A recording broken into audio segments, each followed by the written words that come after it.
It's a huge honor for me to have SikhDad, aka Gurpreet Singh, or Gurpreet Singh, aka SikhDad, on the show today. We've got lots of questions in from you guys, which is great. Before we get into the interview, please smash the like button, show him your appreciation and how we appreciate his time that he's taken out today. He does a lot. So I'm kind of amazed how somebody who has 4 kids can do anything. But he's part of, for as long as I know, been part of Share Charity, which has done some amazing work. If you don't know, please look them up. They've done some great stuff, including Sikh to the Max. Then there's the SikhDad platform, which is always coming up on my feed, and is great because it's actually outside of the community. It's going into mainstream media, lots of great exposure, which is brilliant and makes it more down to earth, I think, rather than just somebody who's a Sikh and then somebody who's a parent. You're trying to merge those two. And then there's the blog. We're going along with that. And over the last couple of years, a real big promotion on mental health and working with Mind Charity as well, and bringing that to the forefront. I mean, I produce some content for social media, and I know how much time it takes. So, the fact that you're doing all that you do on top of your work is just really commendable. But we'll get into all of that. Did I miss anything in the introduction? No, I mean, I really appreciate, what you're doing on your platforms as well. And when I first started parent blogging as well, you were one of the people that I looked at on social media, and what you were doing, around your business, and then promoting, being a father. I mean, your children were very young then. I know they're still young, but I was looking at what you were doing as well, and that was very motivational. And I think, like you said, there's that mutual respect with people, because I see what you do, and I know how hard that is, and how much time that it takes, and how worthwhile it is as well. So, and I've seen, you've had lots of amazing guests on lately. So, I'm privileged to be one of them as well. Awesome. So I wanted to kind of backtrack on that a little bit. And we both have our kids on social media. I don't know, this is a question that we talked about previously, but it's just come into my head. And, a lot of people don't do that now. A lot of people cover the face of their child or that kind of stuff. And there's an argument, which is that children shouldn't be on social media because they don't have a say. They're minors and they might resent us when they get older. And clearly we have our own opinion because we both have our children on social media. How's that journey been for you, and like what are the pros and cons of that, or what swayed your decision to have them on? That's a good question. I think how it began is when I started parent blogging. I first, you were one of the people that I contacted at the beginning and said, let's do something for dads kind of thing, and we'll create some videos and whatnot. But at some point, people need to connect with someone's lifestyle journey and experiences. And back then, no one was really covering their children's faces like they are now. And how, myself and your Benji Naruko Sikh mum, we raised Mansimmer was to be, because she comes from a media background. So she's always been into photos, videos, and all of this stuff. So from when Mansimmer was a young age, she was getting her to do videos, and that's why she's quite, confident now with doing stuff. So that's always been a part of our sort of family, and, when I began sort of parent blogging, like I said, I just was sharing. I had 2 girls at the time, Mansimmer and Gulleen, and for a dad, with 2 girls and no boy, it was just about showcasing what we were doing. We were raising them in Sikhi, yeah. They looked different, and it was about saying that, hey, look, my kids can have a good time just like any other children. That they're not missing out on anything with us raising them within Sikhi, for example.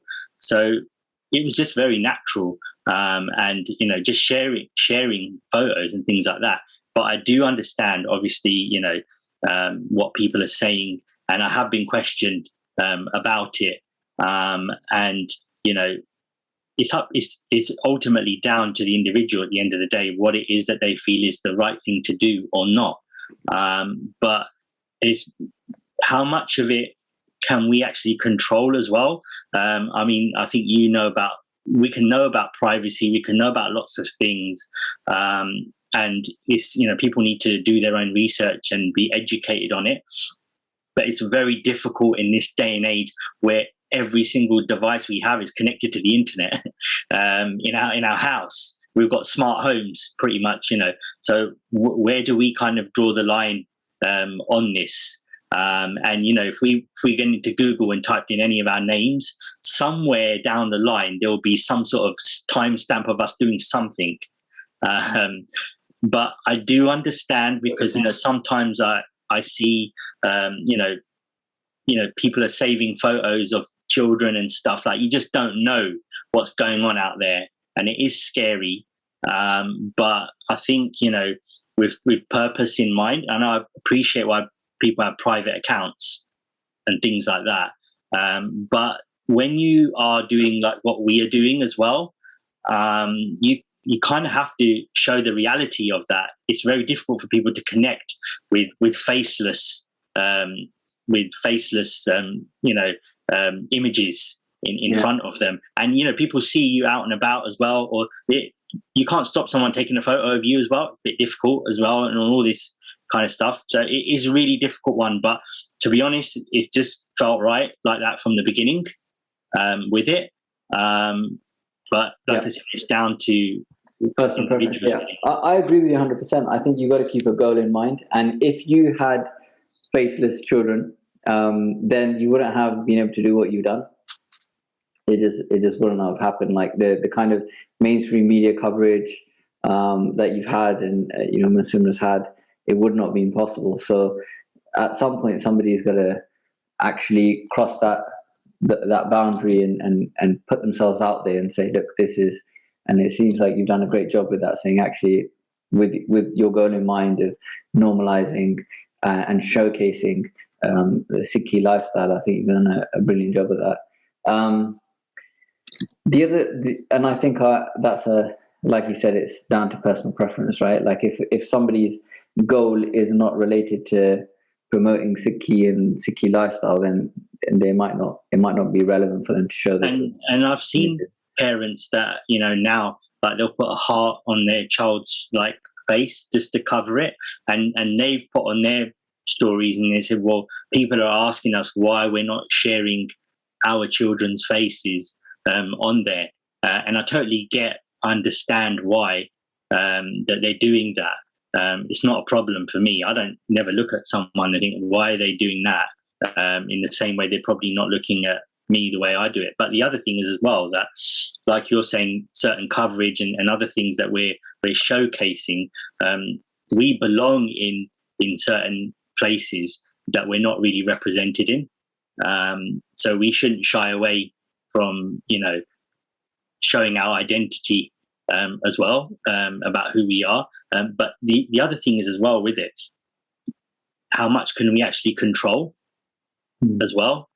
It's very difficult because we got no control really over what someone else does really, and there's certain things we don't know what's going on with it. So how can you let it worry you to the point that you're always wrestling over, is this the right thing or not to do? But one thing I will say is that, because when we was on when Massimo had the racism issue, and there was sort of showcased in the UK media about what had happened, I was asked the question, why am I doing this? Why am I sharing this as well? Why have we done what we've done with it and whatnot? And we were really questioned about it. And I remember on the BBC Asian Network, and Sima was really questioned about it. She was only 10 years old, but they were really probing to get an answer to why are we making such a hoo-ha about this? And I said, look, from the beginning, we've just been sharing our family life with everybody. Like you said at the beginning, just sharing photos. People need to get to know you first. They need to like you first before they even want to listen to anything you've got to say. So I said, we were just sharing our normal life before this happened. So it's not like, hey, hang on a minute, this has happened all of a sudden, and we want to share this because we're going to get a big name for it, or that it's going to go everywhere. We're just doing what we do, and then this has happened. So for us, it can't be like, well, you can't show this good stuff, and then when something challenging comes along, you just say, oh, this is not happening, I'm not going to talk about this. It doesn't work like that.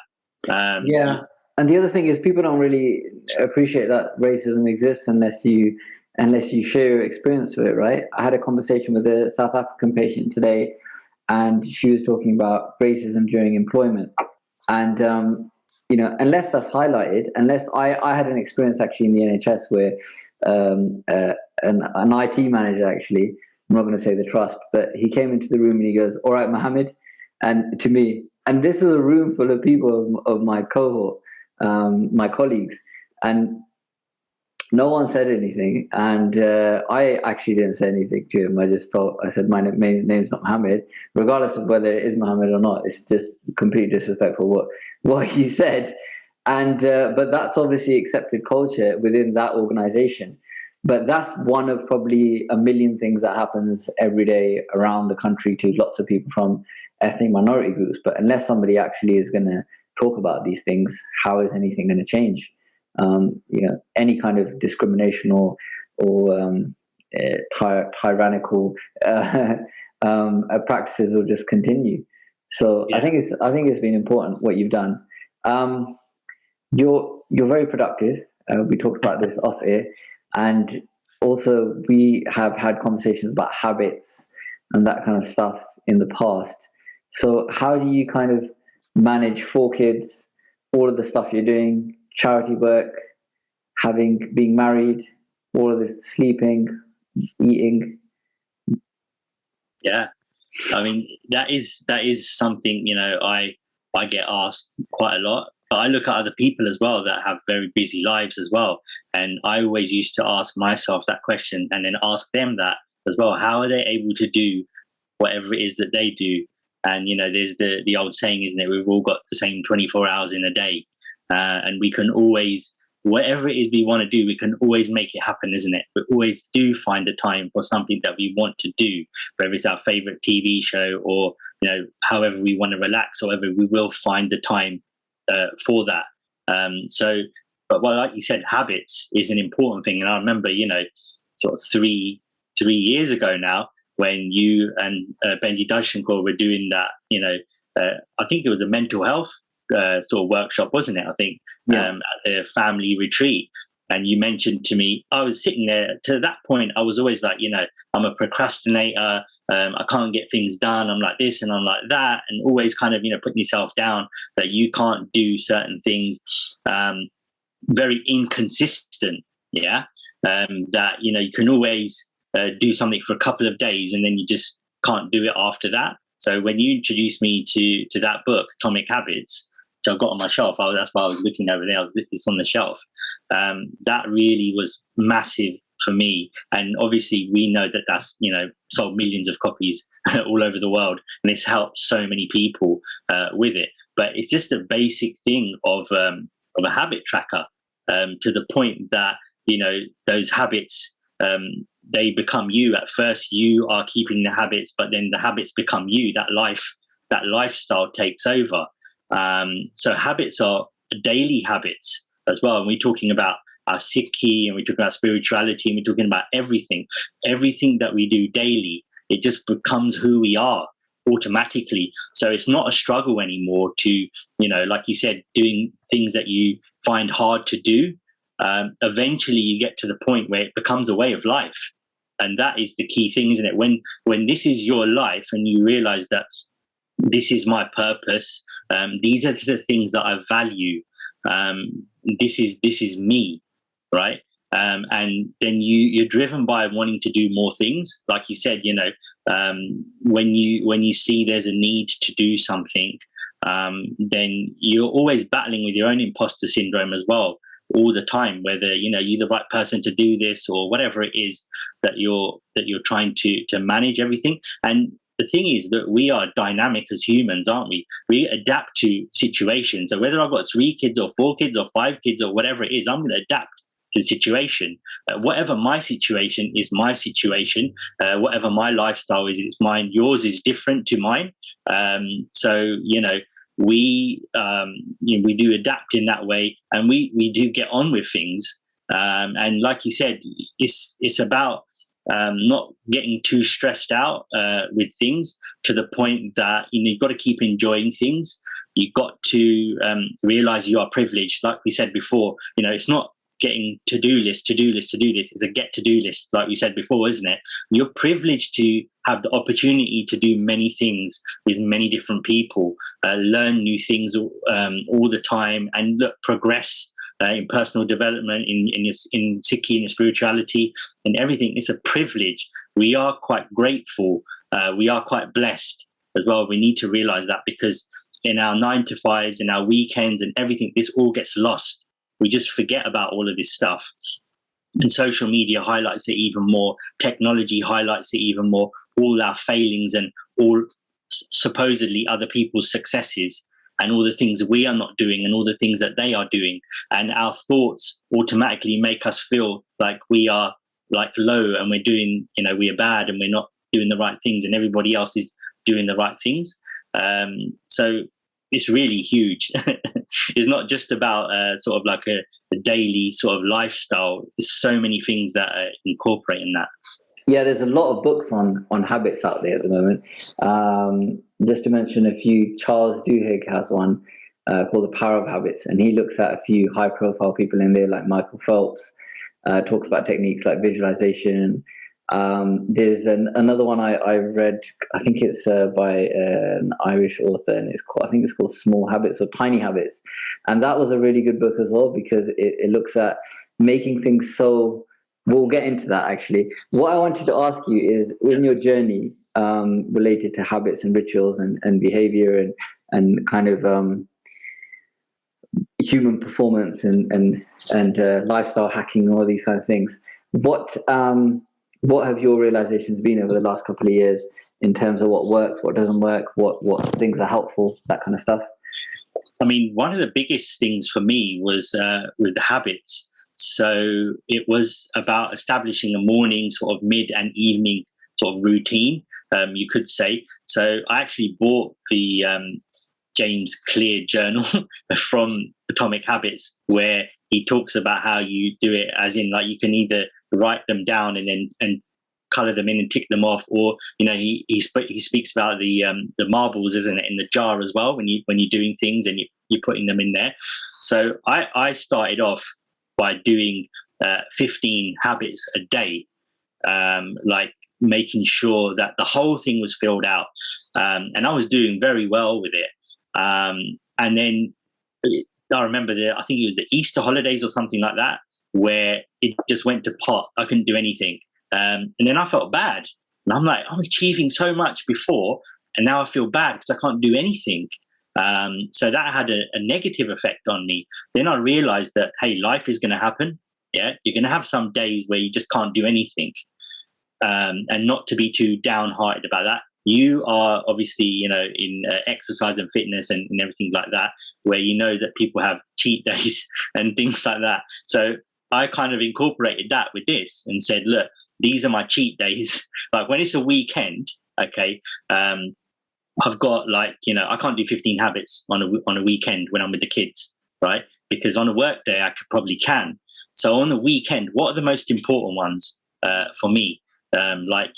Do my affirmations, reading the daily hukamnama, things like that. These habits that I have that are non-negotiable, I have to do them every day, right? So then I made a small list for the weekend, and making sure that I can do them. So I feel good. Like I've done 5 of them. I've not done 5 out of 15. And I'm thinking, what's happened to the other 10 here? That's not a good day. This is setting yourself up to fail, ultimately. So look at what your sort of, lifestyle is like, what you're able to do. And, don't set yourself up for fail. Don't be too hard on yourself, that you're not doing these things. Try and make it as easy as possible for you with it. But also it's like, the journey of, as you all know as well, the journey of sort of personal development, self-improvement, whatever you want to call it, is really been intensified during lockdown, because we've had a lot of more time to look into these things, and these things have come more to the forefront as well, because people have used social media, technology and everything to drive these things, because they've not been happening in person. So it's been much easier to become part of different groups, and look at yourself. But ultimately, what we need to realize is that we are not in competition with other people. And that's a really difficult thing to kind of comprehend, because when we are in the workplace, Western culture, corporate, because I used to work in corporate before I worked for a mental health charity, it is really dog eat dog. It's climbing the career ladder. It's, you are competing against everybody. And that's really hard to shed that out of you. And that's the problem. That's what I've seen a lot with the habits and everything. It's almost like we're programmed to do certain things. And these things that, that we are learning now, through our self-improvement and everything, we were not taught these things at school. We're not taught any of this stuff. So it's not really our fault that we get to a certain age and we don't know what's important, and how to manage our money, and how to set goals for ourselves. And as you said in Atomic Habits and all these other books, it's not about the goals that you set, because we are like, oh yeah, I need to get this house, or I need to get this car, or I need to get whatever these goals are that we have. Nothing wrong with them, but what happens next after that when we get these things? That's things that we've not been taught about, how to put systems in place, isn't it? As you know, that doesn't matter. We can achieve whatever it is. The system behind it, the process behind it, is more important than the actual goal itself. Just a few things, I don't know. So a couple of things off the back of what you said, which has made me think quite a bit, is one of the points quite a few years ago, I was following a lot of Brian Tracy stuff on the internet, and I was doing really well with it. And career-wise, my income doubled, and I was doing really well professionally, but it was very unbalanced. So there was no satisfaction in it really, because it was just being in the rat race essentially. So I think one thing with goals is that you need to make sure they're balanced. It can't just be all work. You have to have some relational goals, like family stuff or connection with other individuals, friends, be it. And there's got to be spiritual goals. That all that needs to be there. Otherwise, you'll end up achieving your goals but not being happy, which seems pointless. The other thing I wanted to share was a quote by Warren Buffett, one of the greatest investors in history, and it's: "The shackles of habits are too young to be felt in the youth, but too heavy to be broken in old age." And so that's I think a really good quote in relation to habits, that we are kind of getting close to middle age, and so like now is a really important time to kind of have sorted ourselves out a little bit, because it's going to be very difficult after 40, 50, 60 years of habits to then try and change.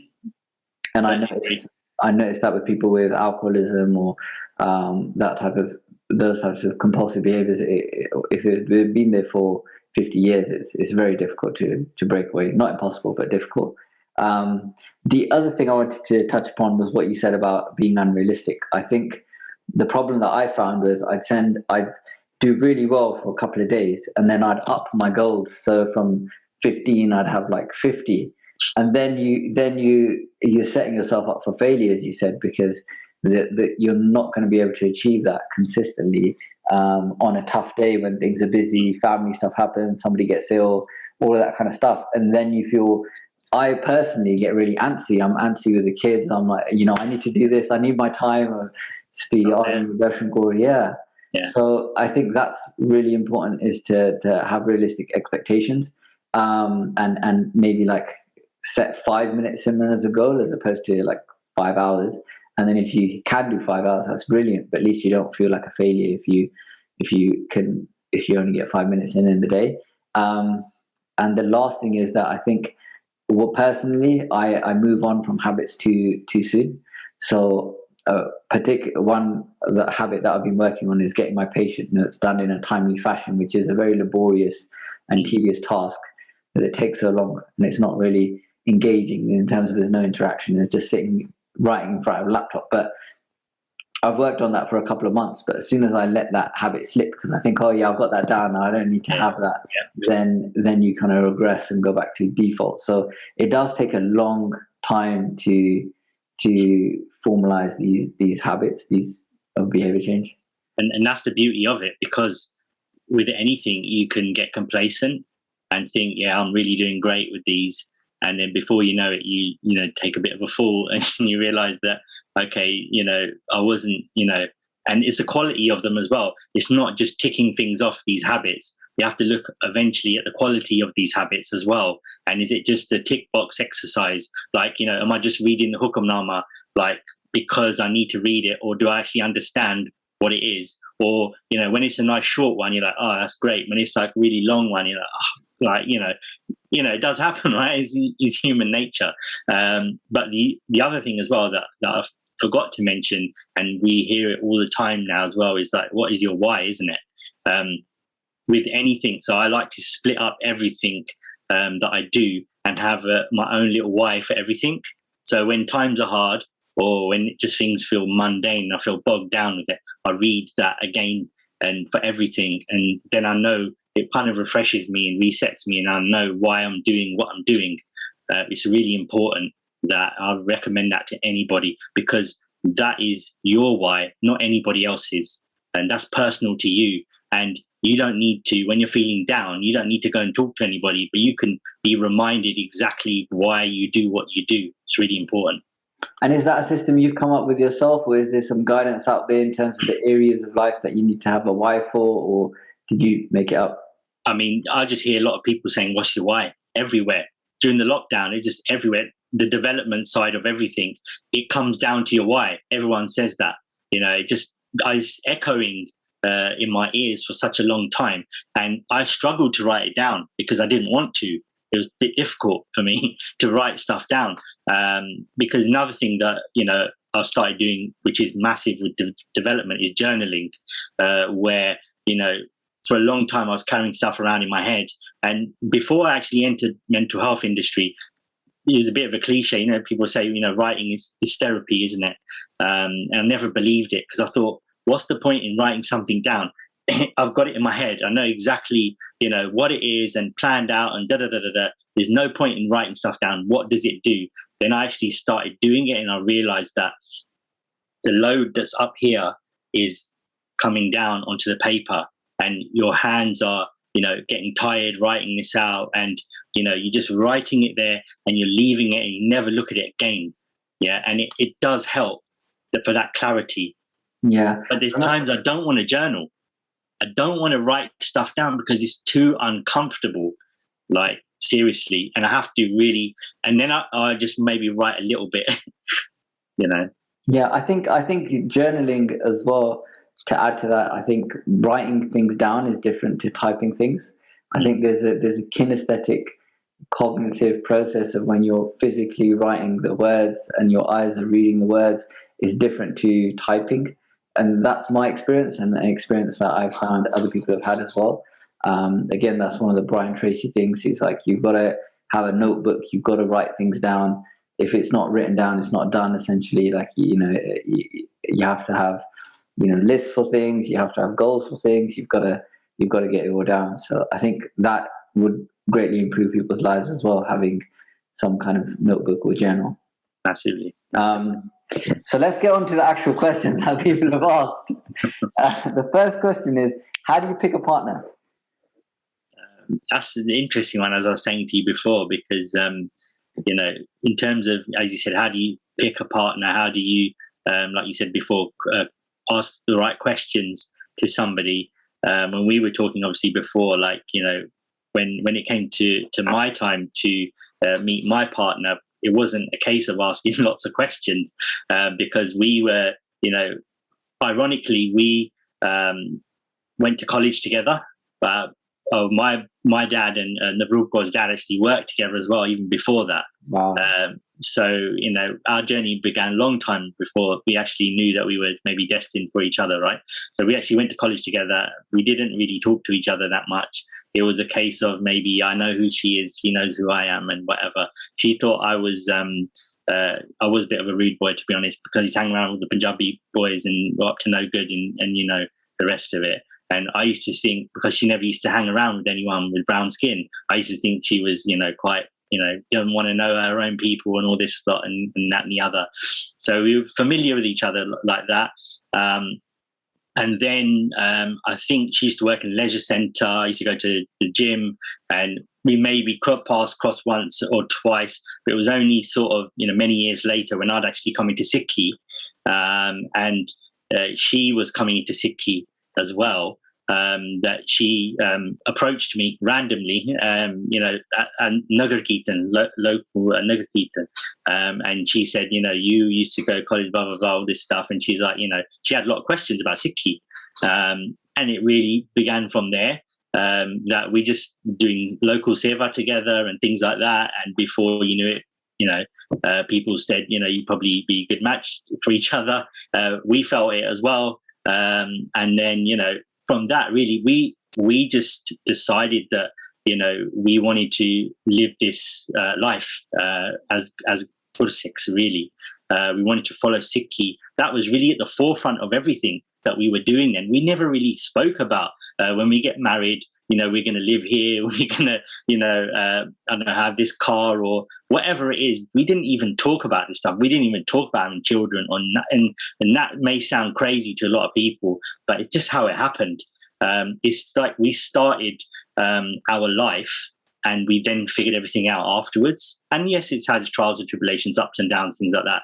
But we've also seen a lot of other people that have done everything under the sun before they've got married. And then when they do get married, they're just staring at each other and go, what do we do now?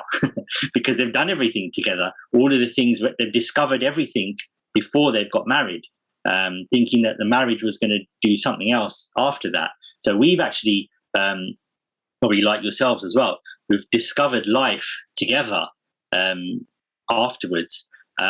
So going back to the question, as you said, you know, how do you pick a partner? What I would say is that, you know, it's really important to look at what it is that you want in your life, and that the person is somewhat aligned to that. You're never going to get someone you 100% agree with on everything. It's just not going to be possible. But I always say 95% is good, you know. The other 5%, you know, makes things interesting, right? So, you know, just be honest as well with what it is that you are looking for. That's the big thing. And be honest in your answers as well. The last thing is that you want to do is be dishonest for the sake of getting married to a particular person, maybe. And then afterwards, it comes out whether you said this, you're going to do this, you're not interested in this, or whatever it is.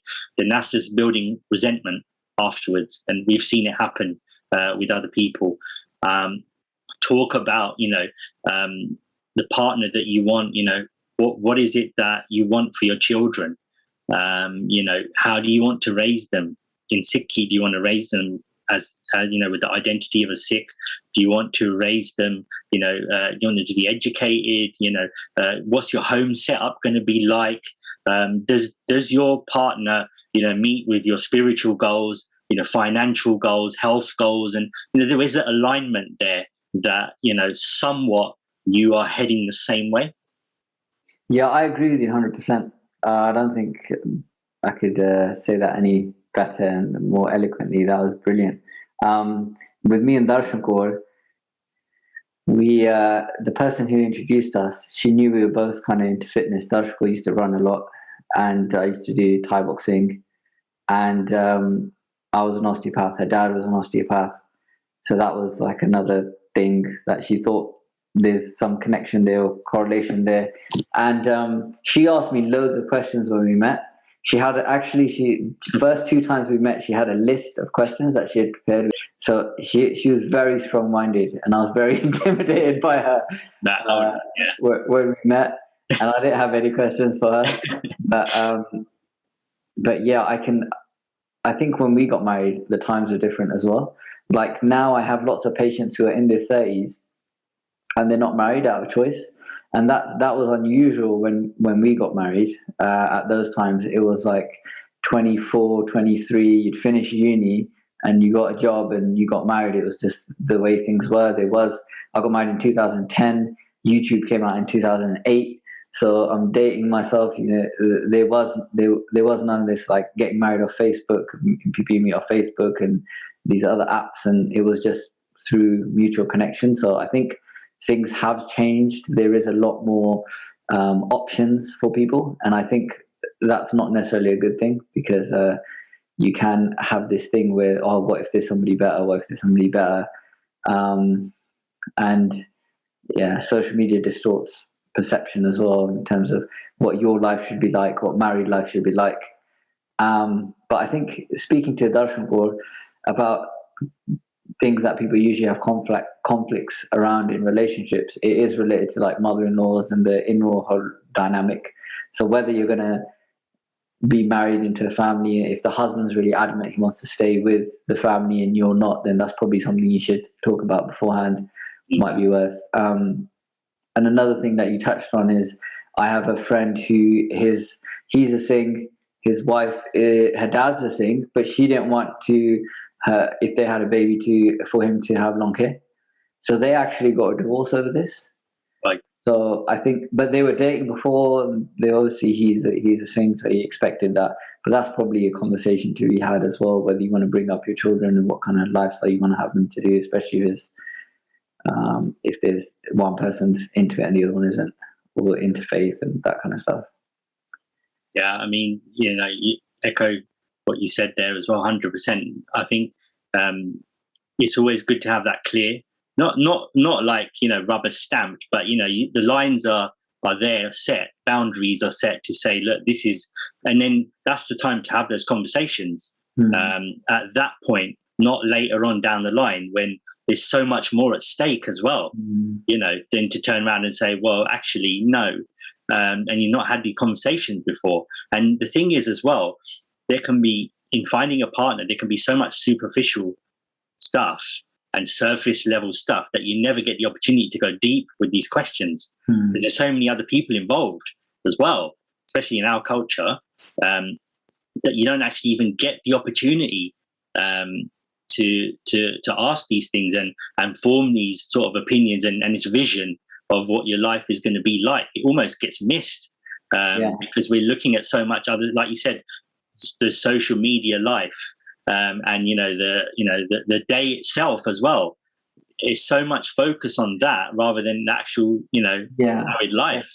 Definitely. And also within I don't know about your family and your culture, but within my family, the people that I know, there's so much of this, what caste are they, what age are they, what education do they have, like, finances, all of that kind of stuff, which I think is important. But there's probably, like you said, lots of people who are the same caste, same age, same like whatever locality. So they can't, if they're not going to get on in their marriage, then you kind of think, well, what was the point, right? You're so you're so fixed. A person might say, well, they have to be like this. As long as they're like this, you can marry who you want. But shouldn't we be looking more at the person and their qualities as opposed to what their surname is or X, Y, Z? Absolutely, I totally agree. Like the common one is where a dad will say to their daughter, "You have to marry someone with the star, and that's it." Yeah. And then that's it. That's criteria. That's the only criteria, and that happens as well. Where like you said, for us, for maybe our parents' generation or whatever, that this was the requirements because they, from their time as well, that's what it was like, wasn't it? But now things have become a lot more complicated than that. Like you mentioned, even about social media and stuff. You said you got married in 2010. We got married in 2008. So there wasn't even WhatsApp then, like that. But like I said, now if you wanted to check someone out, you check their social media profile out, right? Where have they been? Who they're hanging around with? What are they doing? It's all there for everybody to see, right? Before form an opinion. The other thing I want to just mention is that probably something that you wouldn't be privy to, but with Dash, one of her patients, and anonymously, but she'll have conversations with me about general themes, and trust is a theme as well. So husbands who have like gambling habits, or wives who have drinking habits, which their families don't know about, or husbands who are still talking to ex-partners and all of that kind of stuff. I think like that's another thing that you really want to kind of if you have uncertainties about that, you probably want to just not pursue that relationship, because if you don't have trust, you're kind of you're losing before you've already started. It's what its foundation, isn't it? It's what it's built on. Yeah. And you know that 100%. Those things are just, and the thing is, like those things that you mentioned there, a drinking problem, gambling problem, or talking to somebody else or whatever it is, in our culture over time, marriage has been seen as a fix to those things. Get married, bi'akallah, and that's going to sort it out. Yeah. No, you've just ruined someone else's life, basically. Yeah, absolutely. Lastly, on this topic, I just want to say that Darshan Kaur was really different when we got married, and I was really different. And you do evolve and change together as well, right? So I guess like if the person's not 100% what you want, you have to recognize that in 5 years' time, they're probably not going to be the same person. So I think there's general characteristics that I think that Sikhi teaches in terms of daya, santok, like sat, like, truthfulness, compassion, patience, sabr. And I think if somebody has these characteristics, that personally, I feel that will go a lot further than what they're like in this particular moment in time, what job they have, where they, which family they come from. I think if they have those qualities and you can find somebody with those qualities, then you're it's like a investment. That's the word I was just going to say, and you said it, qualities. Those gun that someone's got, that Vaiguru's blessed them with, Hannah, that's more than anything, because from that, everything can grow. You can teach someone how to do something, right? But you can't teach them you can't implement those virtues in that. You can't change their character like that so easily, right? Yeah, like soft speech as well, thinking of that, how that would help in a marriage. And Dashko says how she went to private school, and it was a predominantly white private school. And then so her whole career and her whole life, she's been taught to be this like type A person who's assertive and who doesn't take any BS and just works hard and gets what they want.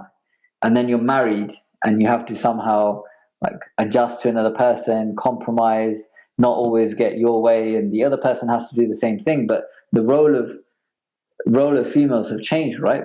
Like my grandma's generation, they worked at home, in terms of cooking, and they had the communities, and that was about it. Whereas women now are expected to be in careers, expected to be mums and fulfill all those responsibilities. So it's not necessarily conducive to the kind of upbringing that I think in the 21st century that we're having as males and females isn't necessarily conducive to working through really tough times in a marriage.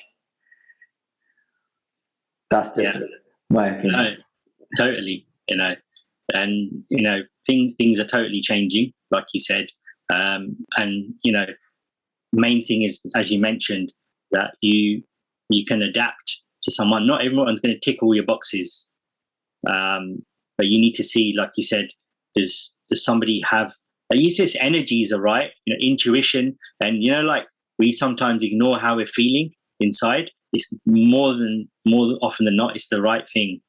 If you're feeling that this is the right thing to do, then you go with it, right? Amazing. How do you resolve issues in your marriage? Good question. I'm still learning.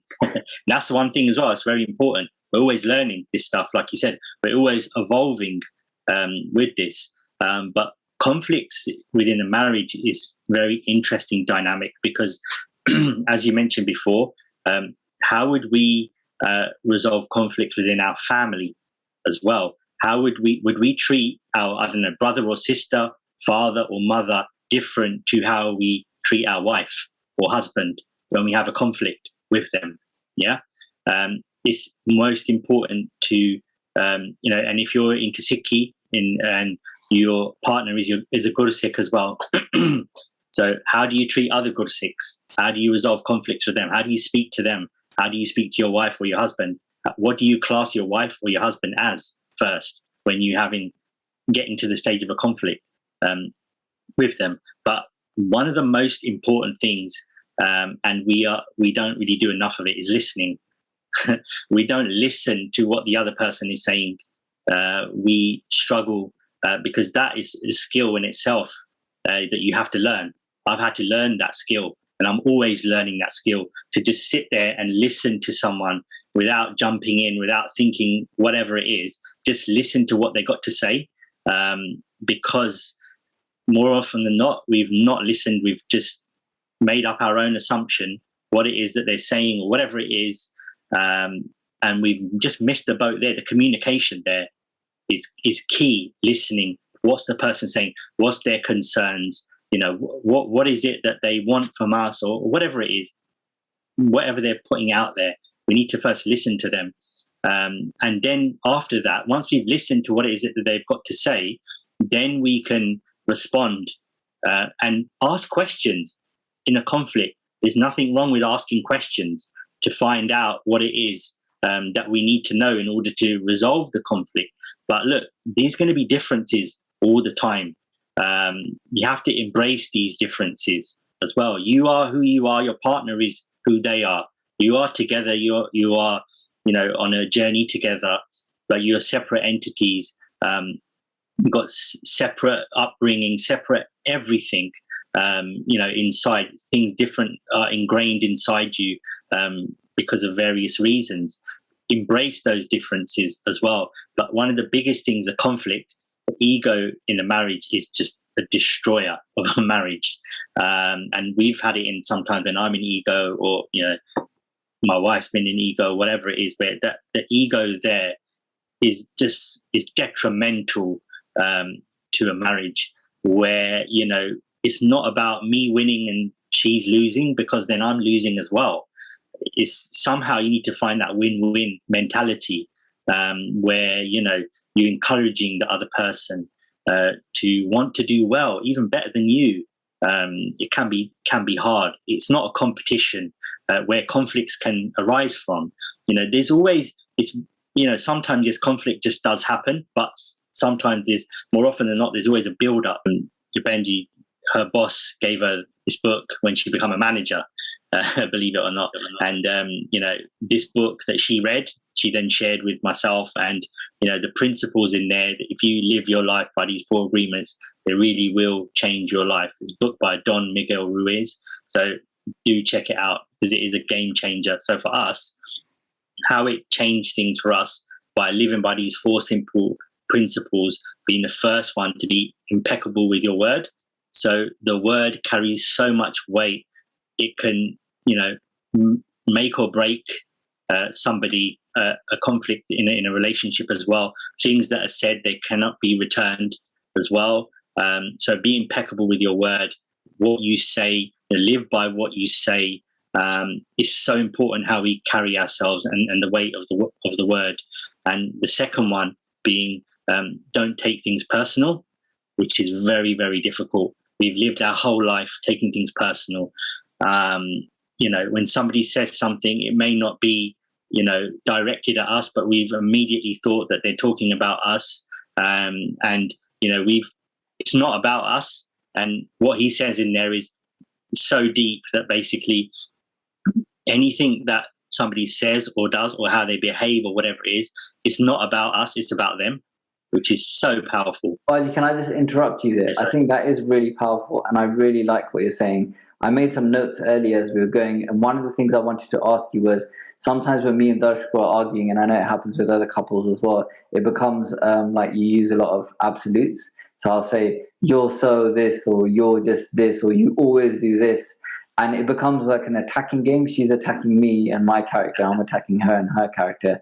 If you were talking about listening earlier, if let's say Benji's attacking you, how do you how do you get past that without sticking your chest out and arguing? Absolutely. And that is the biggest thing, because we want to defend ourselves.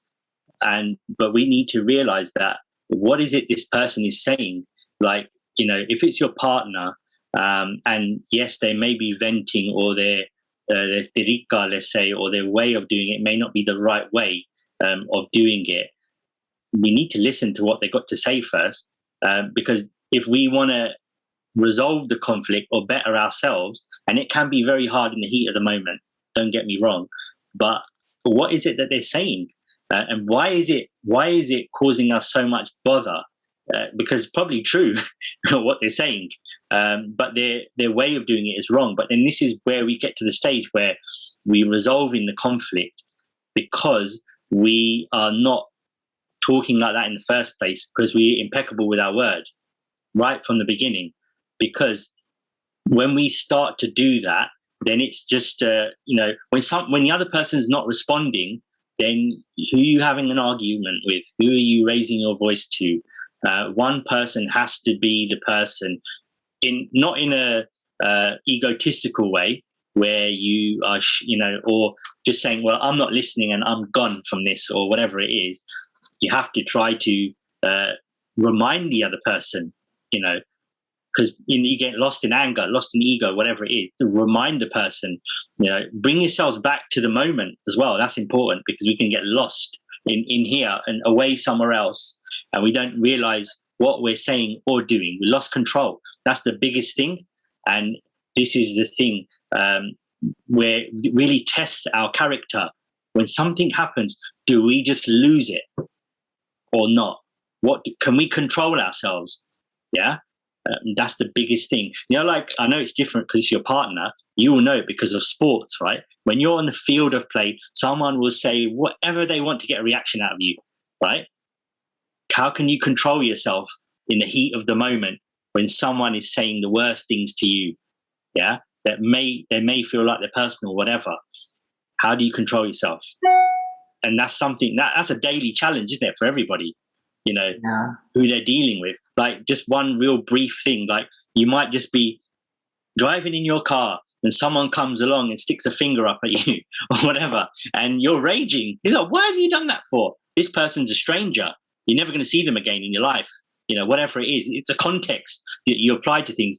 I've not done nothing wrong. Or if I have done, do I deserve that person to do that to me? Probably not. It's about them, because they're raging for some other reason. They don't even know you.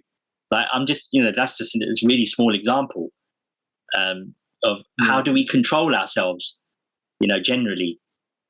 Yeah, I remember reading somewhere that they were saying is very controversial, but the guy was saying how you treat your wife is a good, or husband is a good testament to your character, because they are the person who know how to push your buttons the most out of anybody else. So I think that's pertinent. And that is so true, because with your Benji, she knows me better than I know myself, and that's annoying at times, and that's hard for me to handle, because she will know.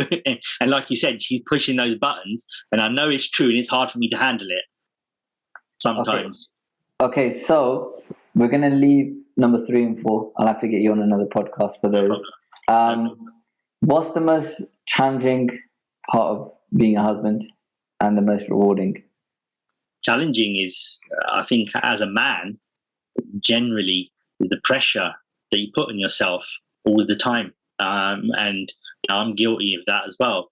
To live up to some sort of expectation. And obviously, in terms of Gurmat, in terms of Sikhi, the role of a husband, the role of a father, all of these roles that we have is the pressure that we're putting on ourselves.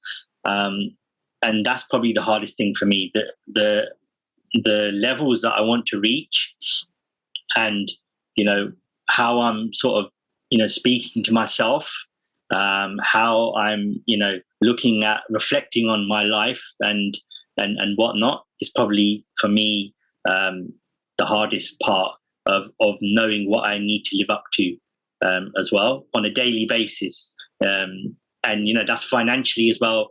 spiritually, being the person, the strong one, or whatever, health wise, and every single area of the setup of our sort of family life, and husband, the role of a husband, is probably that for me, that the pressure that you put on yourself.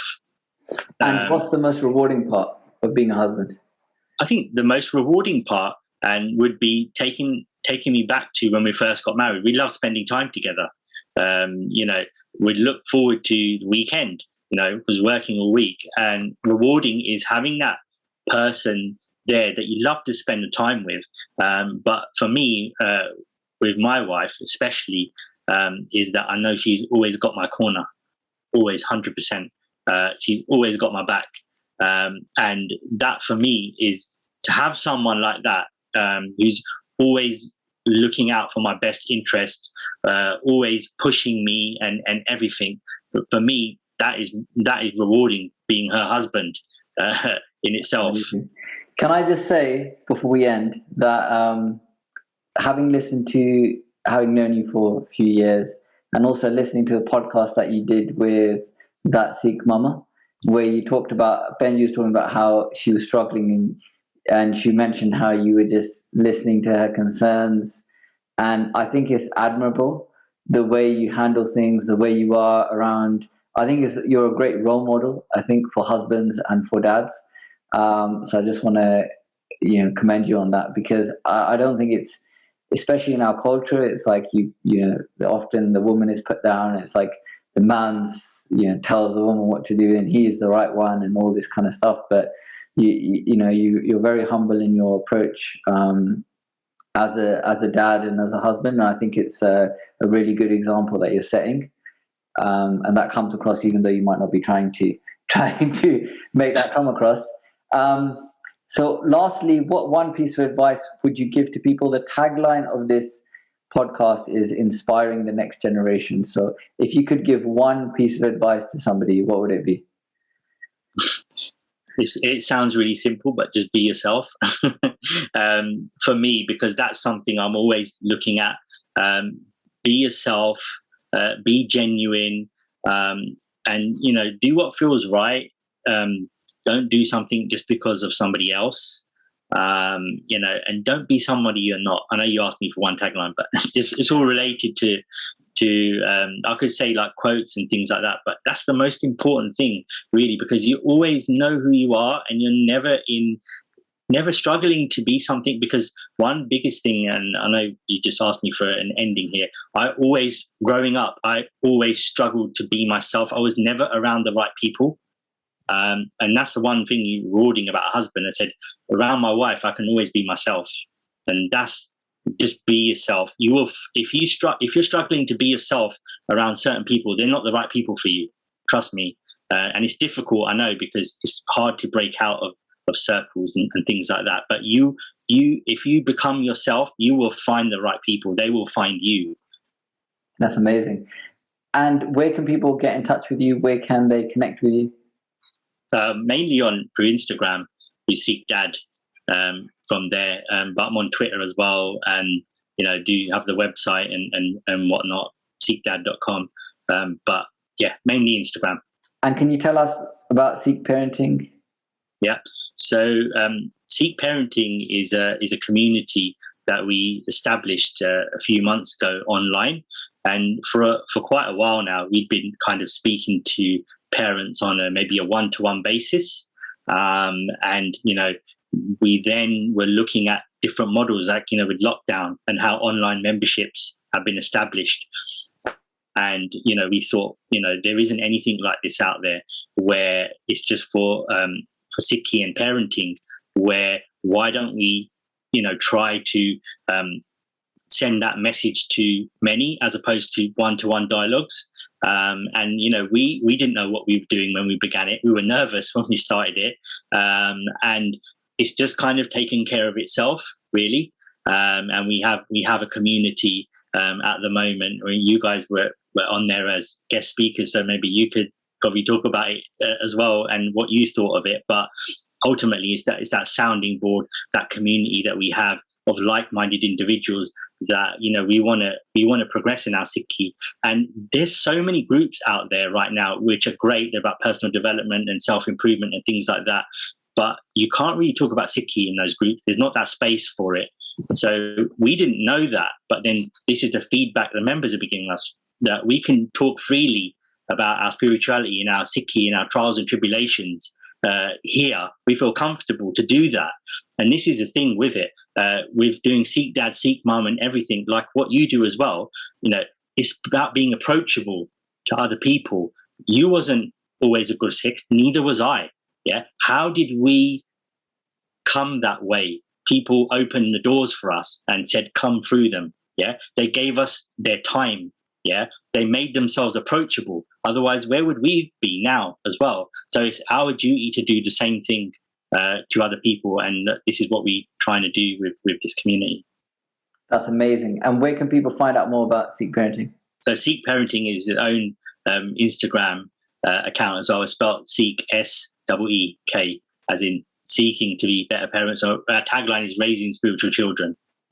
Amazing. So, yeah. I want to take this opportunity to thank you so much for your time. I know it's late. I know the kids are probably wanting you and Benji as well. And so it's very much appreciated. Thank you so much. I'm really grateful for you allowing me to be on here, and, you know, all the great stuff that you do as well. It's amazing.